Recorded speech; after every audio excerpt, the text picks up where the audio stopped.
서양 속담에 불행은 3번 온다는 속담이 있는데, 미국 콜로라도에 사는 한 청년 딜런 맥월 윌리엄스가 몸소 체험을 했습니다. 그는 3년 전에 방울뱀의 공격을 받아서 온몸에 독이 퍼졌습니다. 17살 되던 해에 산길을 걷던 중에 무심코 길에 있는 선인장을 발로 걷어찼는데, 그 선인장 옆에 방울뱀이 또아리를 치고 있다가 그의 발을 물었습니다. 그래서 그는 집에서 마침 독이 좀 약했는지 병원엔 가지 않았지만 집에서 알아놓고 고생을 했습니다. 그 다음에 지난해 7월달은 새벽 콜로라도에서 캠핑을 즐기다가 잠이 든 그의 머리 부분을 흑곰이 나타나서 덥석 무는 바람에 9발이나 꿰매는 그런 불상사를 당했습니다. 공원관리사무소에서는 그 흑곰을 총으로 쏘아서 죽였습니다. 그 다음에 이 청년은 부모 때부터 유전인자가 야외 캠핑을 즐기는 그런 유전인자를 타고났습니다. 그래서 어릴 때 그가 4살 때 할아버지가 야외에서 어떻게 생존하는가 하는 그 방법을 가르쳐 줄 정도로 굉장히 야외 생활을 즐기는 그런 가정이었습니다. 그가 3번째로 짐승의 공격을 당한 것은 2m 크기의 상어에게 바다의 헤엄을 칠 때 공격을 당합니다. 그래서 7바늘을 꼬매고 병원에서 치료를 받았습니다. 이렇게 어린 나이에 3번씩이나 불행을 당했다 하는 얘기가 화제가 되어 신문에 BBC 방송 홈페이지에 실렸습니다. 그래도 여전히 그는 22일 현재 하와이 태평양 바다에서 보드를 즐기고 있다. 그런 그 기사가 나왔습니다. 야외 생활을 아주 즐기는 그런 사람인 것 같아요. 그러니까 항상 야외 생활에 나가면 아무래도 야생 동물에 노출이 되는 거죠.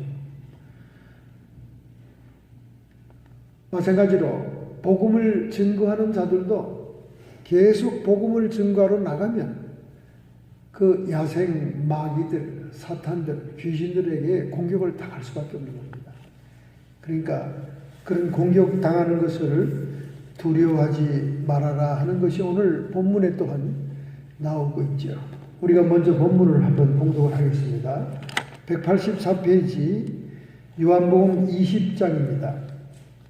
요한복음 20장 19절부터 23절의 말씀. 요한복음 20장 19절 184페이지. 이날 곧 안식 후 첫날 때에 제자들이 유대인들을 두려워하여 모인 곳에 문을 닫았더니 예수께서 오사 가운데 서서 가라사대 너희에게 평강이 있을지어다. 이 말씀을 하시고 손과 옆구리를 보이시니 제자들이 주를 보고 기뻐하더라. 예수께서 또 가라사대 너희에게 평강이 있을지어다. 아버지께서 나를 보내신 것 같이 나도 너희를 보내노라. 이 말씀을 하시고 저희를 향하여 숨을 내쉬며 가라사대 성령을 받아라. 23절입니다. 너희가 네 죄든지 사하면 사하여질 것이요 네 죄든지 그대로 두면 그대로 있으리라 하시니라. 아멘. 오늘 본문 말씀은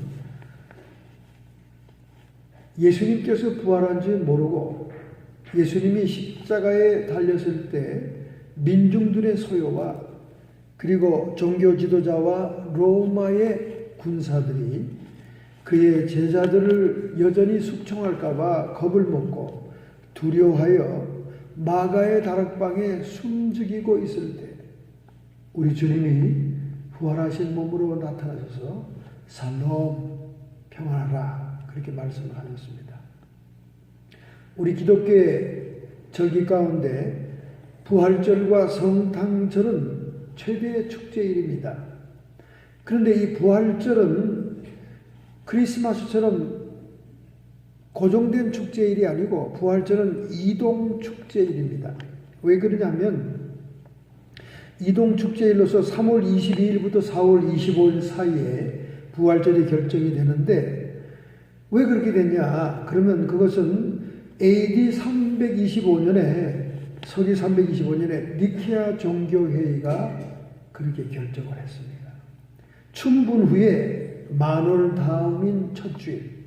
이거 무슨 암호를 푸는 것처럼 매해 부활절 날짜를 언제인가를 이렇게 유심히 보는 것이 아주 목사님들에게는 아주 신경 쓰이는 일입니다. 왜 이렇게 니케아 종교회의가 어렵게 결정을 했냐 하면 그것은 주님이 부활한 그 당시의 날과 환경이 비슷한 날을 찾느라고 그렇게 된 거예요. 춘분 후에 보름달 다음에 첫 주일 이렇게 정했습니다.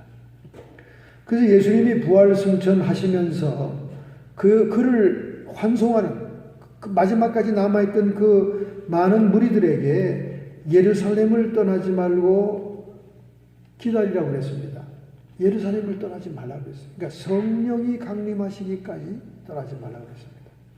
그래서 기다리던 사도와 성도들이 약 120명 정도가 마가의 다락방에서 약속하신 성령을 기다리며 기도를 하죠. 열심히 막 전혀 기도에 힘씁니다. 그러다가 오순절날이라고 하는 여호와의 7대 절기 중에 하나이고 유대의 명절인 오순절 77절에 성령이 강림하세요. 이 오순절은 뜻깊은 날입니다. 구약에도 시내산에서 하나님이 강림하셨고 돌비를 받던 그런 날이고 또 교회가 탄생하며 성령이 강림한 날로 아주 의미가 깊은 겁니다.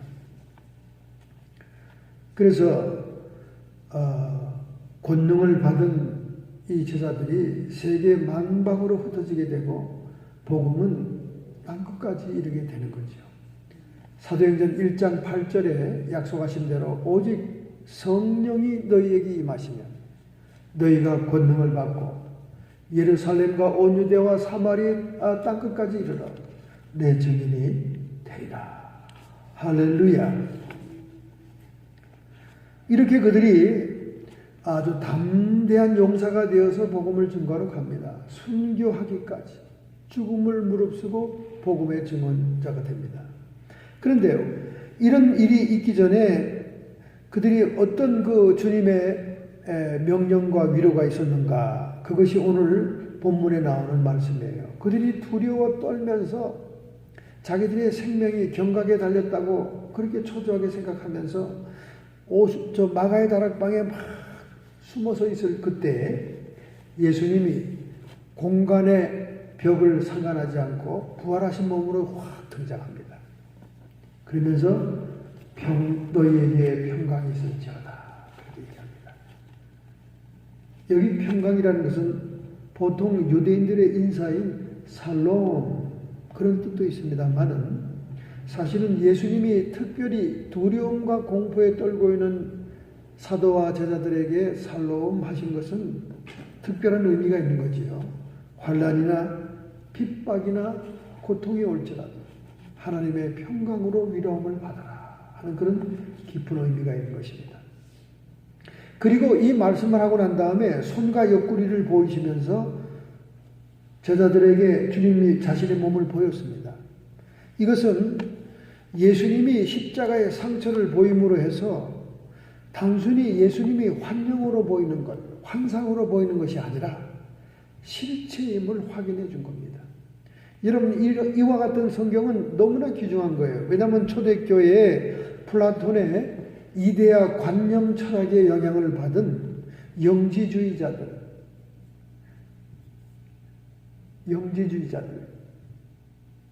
이 영지주의자들 이단이 말이죠. 뭐라고 얘기하냐면 플라톤의 철학의 영향을 받아서 물질과 육체는 악한 것이다.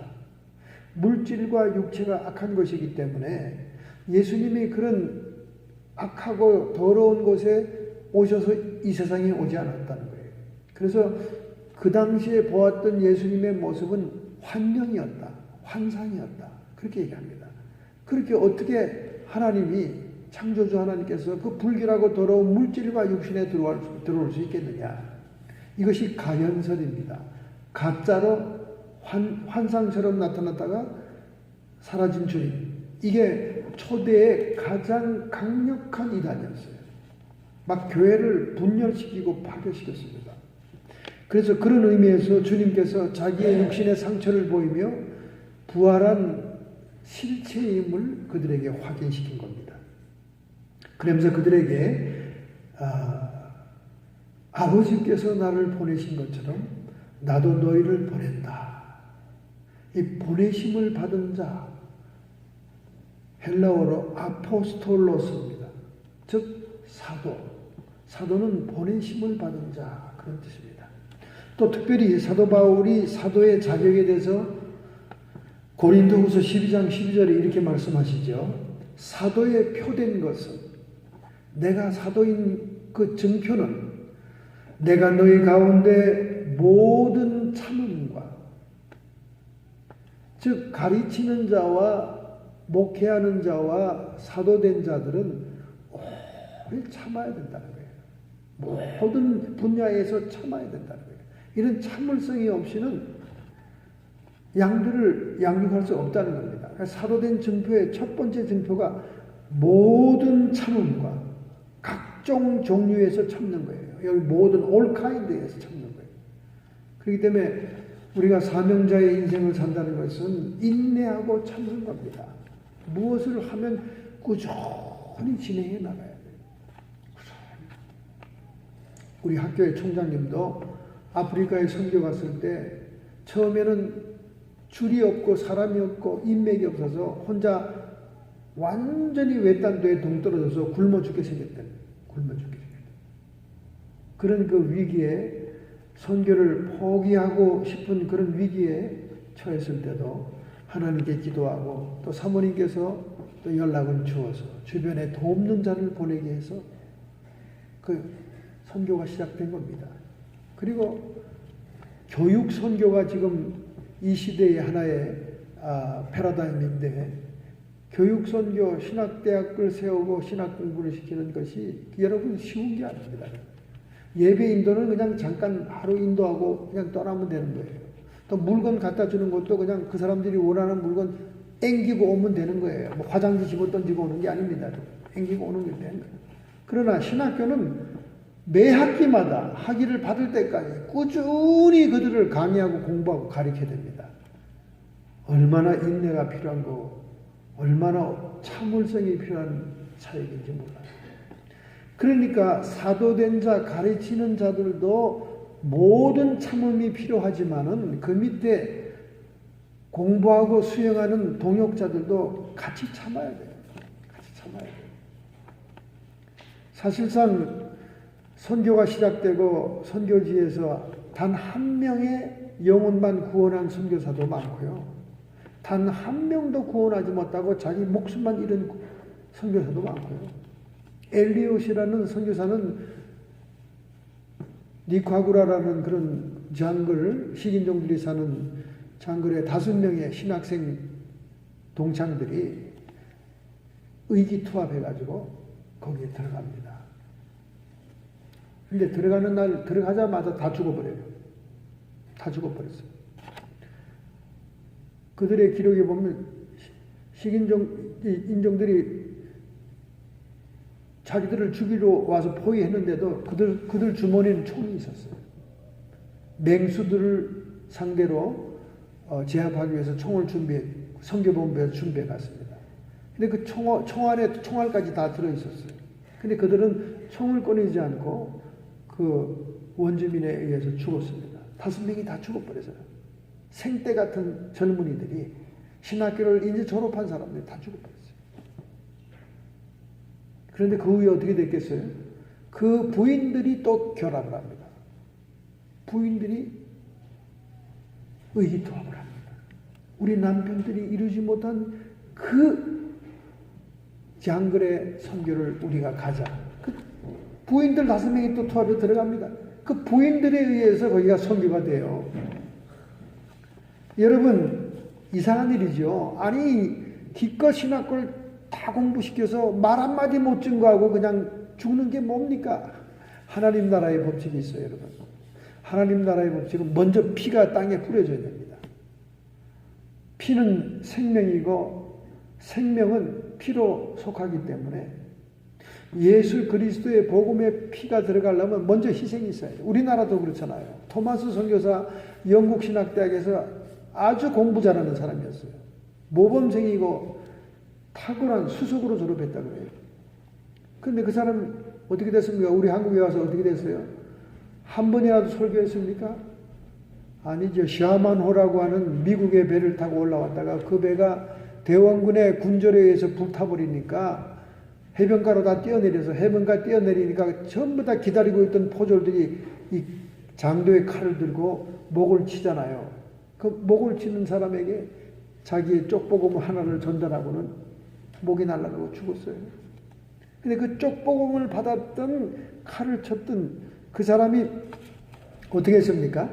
그 사람도 나중에 이제 복음을 받아들이지만은 그 사람이 받았던 그런 쪽복음들 그리고 흩어져 있는 그 쪽복음들을 가져다가 어떤 술집의 벽지로 사용한 거 아닙니까? 벽지로. 근데 거기서 술 먹던 사람이 그 벽지의 성경 구절을 보고 변화됐잖아요. 그래서 그 소래교회의 제1번 성도가 되지 않습니까? 참 하나님의 역사는 놀라운 거예요. 그때 많은 신학생들이 한국교회사를 배우면서 도대체 이 토마스 선교사는 이렇게 열심히 공부해가지고 이렇게 준비를 많이 해서 뭐 우리 한국 사람들 즉흥적인 무슨 난민 선교 가는 것처럼 언어 준비도 안 해, 물질 준비도 안 해, 아무 준비도 없이 그냥 무조건 가겠다고 날뛰는 사람들처럼 온 게 아니에요.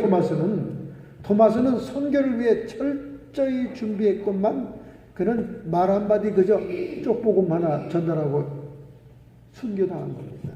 왜 그렇습니까? 하나님의 영적인 법칙은 먼저 그 땅에 피를 뿌려야 돼요. 순교자의 피를 뿌린 다음 그 후에 복음이 들어가기 시작합니다. 할렐루야. 자, 그래서 여기 보냄을 받은 자 그게 뭐냐면 사도죠. 사도 아포스톨레스 하나님의 보내심을 받은 자.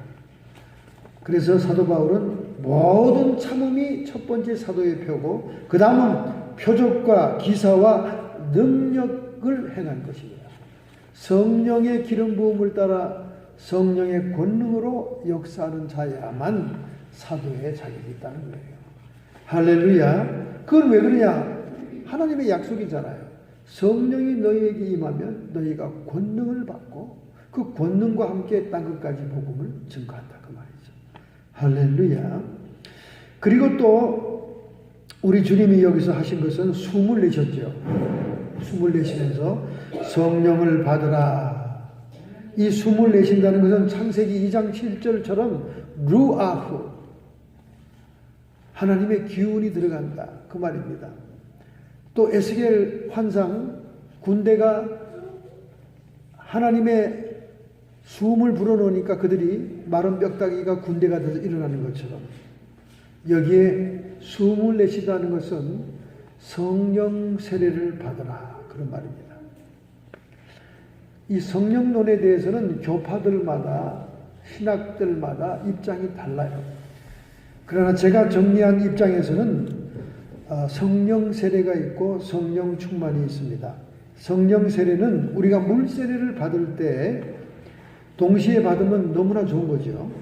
물 세례를 받을 때 예수를 구주로 개인적으로 인정하고 구원의 인침으로 성령이 우리에게 오시는 것입니다.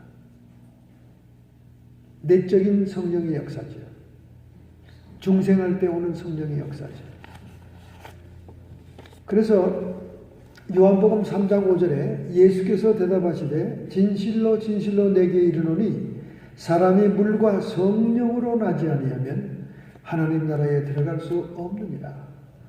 대개 이 물은 물세례라고 해석을 합니다. 물과 성령으로. 우리가 세례를 받을 때 물만 적시는 것이 아니라 그때 동시에 성령이 오셔야 돼요. 그게 성령 세례입니다. 할렐루야. 그래서 예수님도 그렇잖아요. 요단강물에서 사도 요한의 물세례를 받고 동시에 하늘에서 비둘기 같은 성령이 임하지 않았어요. 할렐루야. 여기 개혁주의 신앙에서 말하는 성령론입니다. 근데 이 성령 세례를 이제 요한계시록 계통에서는 세컨 브레싱이 그러죠. 세컨 브레싱. 물세례는 따로 받고 또 조금 있다가 더 열심히 생겨서 또다시 성령 세례를 받는 것이다. 세컨 브레싱이라고 그러죠. 근데 우리 개혁주의에서는 그걸 동시에 받아야 된다는 걸 원칙으로 하고 있습니다. 물론 물세례를 받을 때 그냥 의식적으로 인간적으로만 받으면 세례의식은 통과하게 되죠. 뭐 그가 성령이 임했는지 안 임했는지 누가 그 속을 들여다보겠습니까? 그러나 원칙은 그렇다고 말해요. 물세례를 받을 때 동시에 성령이 임해야 된다고 말해요. 그게 성령 세례다고 말해요. 예수님이 그러셨으니까. 우리는 예수님이 샘플이니까. 그럼 권능을 받고 막 열심히 생기고 불같은 신앙이 되는 건 뭐냐 도대체? 성령 충만이다고 말해요. 성령의 외적인 사역. 그러니까 성령론에 있어서 성령은 내적인 사역과 외적인 사역이 있다는 거예요. 성령의 내적인 사역은 우리가 중생할 때 세례를 받을 때 동시에 임하는 것으로서 신자와 불신자를 구분하는 것이 성령 세례고, 사역자와 사명자와 사명자가 아닌 사람을 구분하는 것은 성령 충만이다고 말해요. 외적인 역사. 그래서 구약 시대에는 하나님의 기름 부음을 받는 왕이나 선지자 제사장들은 기름 부음을 받으면서 하나님의 능력을 입힘을 받은 거예요.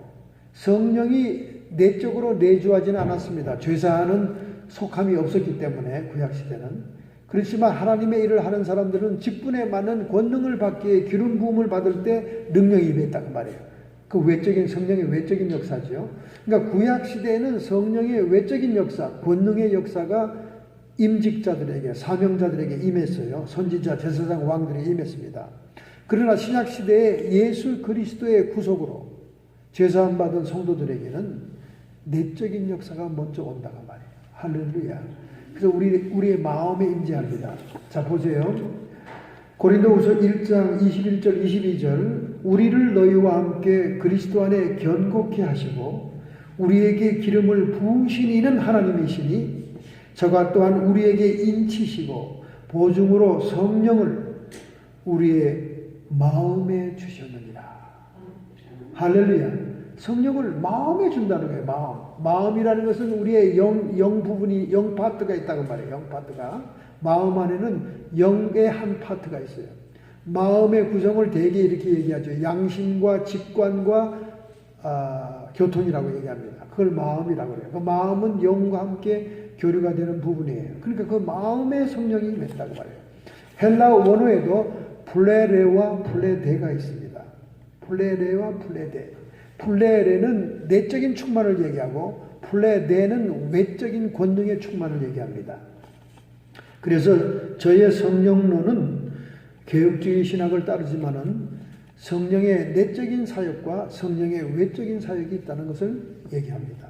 성령의 내적인 사역은 성령 세례를 의미하는 것으로서 우리가 세례를 받을 때 예수님처럼 동시에 받음으로 중생의 증거요, 또 신자와 불신자를 구분하는 표다 그 말이에요. 그 다음에 성령 충만, 성령의 권능이 임하는 성령의 외적인 사역은 내가 사역자이냐, 내가 사명자이냐, 아니냐를 구분짓는 거예요. 지금 방금 전에 고린도 후서 12장 12절을 읽었잖아요. 사도에 표된 것은 내가 너희 가운데 모든 참음과 그 다음에는 성령의 외적인 역사, 권능의 역사를 얘기하고 있어요. 표적과 기사와 능력을 행하는 것이라. 표적과 기사와 능력을 행하는 자, 사역자라고 말해요.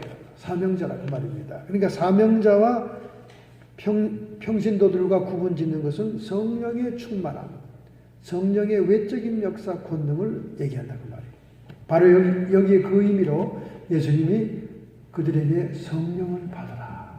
여러분과 제가 사도들처럼 복음, 부활의 복음을 증거하는 증거자가 되기 위해서는 우리 예수님께서 평강을 주셨듯이 우리에게 평강이 임하고 성령이 오셔야 됩니다. 할렐루야. 두 번째입니다. 두 번째는 무슨 조건이 있는가? 성령을 받으라 그런 다음에 주님이 뭐라고 그래서 23절에 너희가 네 죄든지 사하면 사하여질 것이요 네 죄든지 그대로 두면 그대로 있으리라. 여러분 이거 굉장히 중요한 겁니다. 너무나 많은 개혁주의 개신교 신자들이 이 부분을 놓쳐요. 왜 놓친 줄 아십니까? 중세 카톨릭이 타락해가지고 면죄부 판매를 하고 죄 가지고 돈벌이 했다 그 말이야. 그리고 신부들이 고해성사를 통해서 죄를 골방에서 듣고는 그래 오늘 주기도문 몇 번 외워라 이렇게 얘기하는데 그것도 조금 격식에 있어서 문제가 있었다 그 말이에요. 그렇기 때문에 여기 지금 이것이 23절이 개신교에서는 거의 무시되고 있는 거예요. 그러나 이거는 주님께서 복음을 증거하는 자들에게 주신 권세이기 때문에 이것을 여러분이 정교하게 생각해야 됩니다. 너희가 네 죄든지 사하면 사하여질 것이요 네 죄든지 그대로 두면 그대로 있으리라. 그래서 신부들이 고해성사를 받는 거예요. 여기에 근거해가지고 신부가 그래 사한다 뭐 이렇게 명령하면 된다 그 말이죠. 근데 이것이 신부들에게 고해성사로 하라는 뜻만이 아니라는 거예요. 모든 복음 증거자들에게 이 권세를 허락했다는 거예요. 믿으시면 아멘 합시다. 할렐루야. 이게 개신교에서 잃어버린 중요한 사항이에요. 그래서 교회 예배 순서에도 없습니다. 그러면 어떻게 하라는 거예요? 예배 순서에도 없고 목사들이 고해 성사도 안 받고 그럼 어떻게 하라는 겁니까? 사제의 권세가 사라진 거예요. 마치 교회에서 사제의 권세가 사라졌다는 것은 여러분이 음식을 다 만들면서 절대 소금을 안 쓰는 것과 똑같은 거예요. 여러분 음식 안 만들면서 소금 안 쓰는 식당이 있습니까? 소금 안 쓰는 음식이 있어요? 소금을 빼버리면 음식에 맛이 없고 그리고 음식은 금방 부패해버립니다. 비유가 적당한지는 모르겠지만 사제의 권세도 이와 같은 거예요. 사도 전승의 교회는 반드시 선언적으로 이 위임의 권세를 활용해서 사제의 권세를 선포해야 됩니다. 너희가 죄를 그냥 가만히 내버려 두면 그 사람은 죄사함 못 받는다 이거예요. 엄청난 겁니다. 그러니까 만인 제사장을 부르짖는 종교교회에게서 이것이 유야무야 흐려져 버렸어요. 캐톨릭 속에 있는 그 놀라운 그것이 타락하고 부패함으로 무시해 버렸어요. 무시해서는 안 되는 거예요. 예수님께서 복음 증거자들을 내보내면서 딱 두 가지를 얘기한 거예요. 평강이 있으라. 평강은 인사말이었어요. 평강이 있으라. 첫째 조건은 성령 받으라. 두 번째 조건은 사제의 권세를 선포해라. 할렐루야. 저는 영적인 사역을 하면서 이 사제의 권세가 얼마나 중요하다는 것을 영적으로 깨달았습니다. 왜 그런 줄 아세요? 디몬이 포지션되고 귀신이 역사하고 마귀에 장악된 사람들이 사제의 권세가 선포되지 않으면 귀신들과 사탄이 꼼짝도 안 해요. 꼼짝도 안 합니다. 꼼짝도 안 합니다. 시간만 갈 뿐이에요. 악만 쓸 뿐이에요. 사람들이. 꼼짝도 안 해요. 그런데 그에게 있는 아주 예리한 죄들이 회개되고 그 회개의 기도를 막 시킵니다. 그러고 난 다음에 그 회개된 것이 성령의 기름 부음으로 깨달아져서 네 죄를 사함을 받았다 하고 목사가 중보기도에서 선포할 때 귀신들이 떨고 움직이기 시작합니다. 할렐루야. 왜 그래요? 발판을 치우기 때문에 그래요. 여러분 저 매직 마운틴에 가면 매직 마운틴에서 가장 무서운 기구가 있어요. 기구가. 거기에 주의사항이 엄청 붙어 있습니다. 임산부도 타지 마세요. 어린아이도 타지 마세요. 심장이 약한 사람 타지 마세요. 겁 많은 사람 타지 마세요. 무슨 기계길래 여러분 타봤습니까? 막 돌아가면서 올라갑니다. 꼭대기로. 정신없이 올라가요. 근데 이게 원통같이 이게 무슨 도롱깡통 같아요. 이게 막 돌아가면서 올라가니까 원심력에 의해서 사람들이 어떻게 돼요? 벽에 다 붙어요. 벽에 다 붙어. 벽에 다 붙습니다. 벽에 다 붙어요. 꼭대기 무지무지하게 올라갑니다. 수십 미터 올라갑니다. 전부 다 그때쯤 되면 벽에 다 붙어가지고 떨어지질 않아요. 막 몸이 원심력으로 도니까. 근데 어떻게 돼요? 밑창이 딱 열려버려요. 열려진 밑창은 어떨까요? 구만리장천 저 밑에 토하는 사람, 우는 사람, 별 사람 다 있죠. 몸은 원심력에 의해서 붙어있고 발은 디디고 있던 밑창이 싹 사라져 버렸어요. 얼마나 위험합니까, 여러분. 이런 식으로 사탄이 발을 디디고 있는 발판은 사람의 죄입니다. 죄의 마귀들이 발판을 삼아서 우리에게 들어와 있는 거예요. 우리의 죄가 너무 많으면 사탄이 견고한 진을 세워놓고 거기에 버티고 있는 거예요. 숨어 있는 거예요. 여러분 아무리 여러분의 집에 개미를 치우고 벌레를 치워도 근본 쓰레기를 치우지 않으면 벌레가 사라지질 않아요. 먹다 남은 썩은 밥, 불, 음식 찌꺼기가 치워져야 파리가 안 날라오는 거예요. 그리고 오물과 똥들이 치워져야 쥐떼가 안 오는 겁니다. 마찬가지예요. 사제의 권세가 선포되지 않으면 귀신들이 꼼짝하지 않아요. 콧방 끼고 웃고 앉아 있어요. 그리고 약을 올려요. 주변 사람들은. 자기들이 든든하게 의지하고 있는 발판이 있다. 이게 있는데 우리가 왜 나가? 그리고 버티는 거예요. 사제의 권세가 그렇게 중요한 걸 깨달은 겁니다. 제가 그래서 회개를 시켜야 돼요. 자기가 알고 기억하는 정도의 죄는 얼마 안 됩니다. 성령께서 기름 부으시고 성령께서 알려주는 죄들이 있습니다. 무섭고 심각한 죄입니다. 자기는 죄라고 생각지도 못했고 기억하지도 못한 것들입니다. 그런 죄를 지적할 때 그 죄를 회개해야 됩니다. 왜냐하면 그런 죄에 발판을 삼아 귀신이 들어앉아 있거든요. 고치처럼, 누에 고치처럼 거기에 딱 숨어 있거든요. 그러니까 그 죄가 깨어져 나가고 회개가 되고 비로소 성령의 감동과 음성과 인도로 내 죄가 사함을 받았느니라 선포가 될 때 귀신들이 울며 떠나가기 시작합니다. 할렐루야. 그러니 얼마나 사제의 권세가 중요합니까?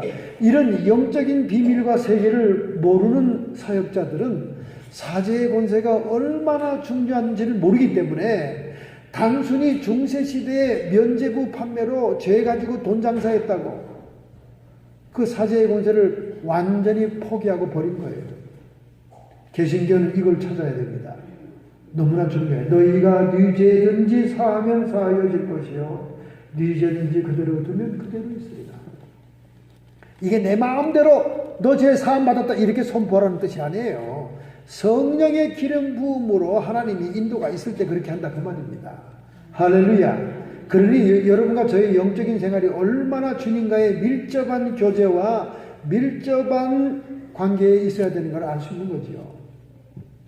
할렐루야. 죄를 사하실 분은 하나님 한 분뿐입니다.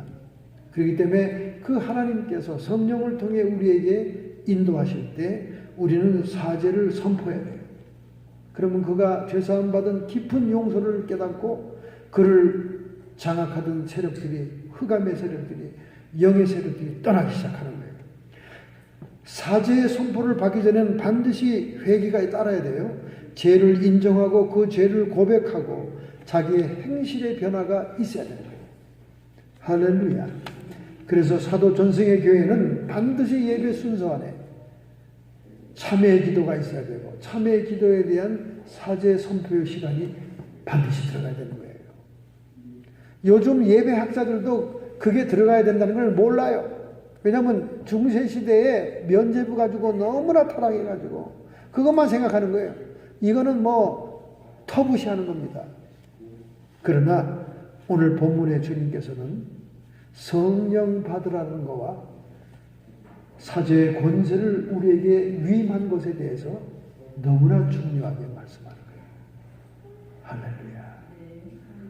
이 놀라운 진리를 깨닫고 여러분이 부활 복음의 증거자가 되시기를 예수님의 이름으로 축원합니다. 결단하고 결심하는 마음으로 여러분의 가슴에 손을 얹겠습니다. 그리고 우리는 부활하시는 주님을 만나기 전에 두렵고 떨림으로 공포에 떨고 있던 제자들의 심정을 이해하시고 주님이 오셔서 그들에게 평강을 빌어주시며 성령 받으라고 명하시며 사제의 권세를 위임한 사실을 우리 마음속에 깊이 깨닫기 바랍니다. 하나님, 저희들이 하나님의 복음 증거자가 되기를 원할 때 성령의 사람이 되게 하여 주옵소서. 저희들이 내적인 치유나 외적인 치유나 모든 상처를 치유하는 상담과 기도를 할 때는 반드시 회개의 역사가 있게 해 주시옵소서. 그 후에 성령이 주시는 사제의 선포를 통하여 진지를 삼고 보금자리를 삼았던 모든 흑암의 세력들이 떠나가게 발판을 치우게 해 주시옵소서. 이 시간 저희들이 이 깊은 진리를 영적으로 적용할 수 있으며 복음의 능력을 선포하는 종들로 쓰임받기를 간절히 소원합니다. 결단하고 결심하는 모든 성도들을 이 시간 주님께서 안수하여 주시옵소서. 성도의 육체와 정신의 역사하는 모든 질병들은 예수님의 이름 권세로 치료함을 받을지어다. 우리의 오장 육부 속에는 수많은 오염된 화학 물질들과 독성들이 있습니다.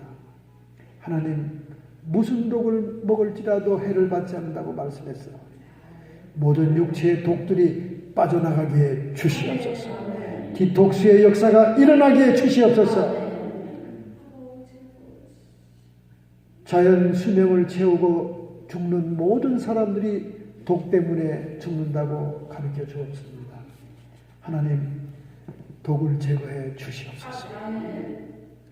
뿐만 아니라 성령의 사람들이 되어 성령님과 교류하며 교제하며 다른 사람을 위해 기도할 때 밝히 깨달을 수 있는 지혜와 지각의 영을 부어 주시옵소서. 악한 마귀 사탄 귀신의 세력들아, 죄를 짓는 자는 마귀에게 속한다 하여 너희들이 발판을 가지고 있지만 죄사함을 받은 자들에게 회방하지 말며 미혹하지 말며 전후 좌우 주변에서 쫓김받고 떠나갈지어다. 회방하지 못할지어다. 성령의 불로 불성각으로 막아 주시옵소서. 이 시간 친히 역사하여 주시옵소서. 끊임없이 우리 마음속에 의와 평강과 희락이 넘침으로 이 땅에 사는 동안에도 하나님 나라 속에 살게 하여 주옵소서. 예수님의 이름으로 감사하며 축복하며 기도하옵나이다.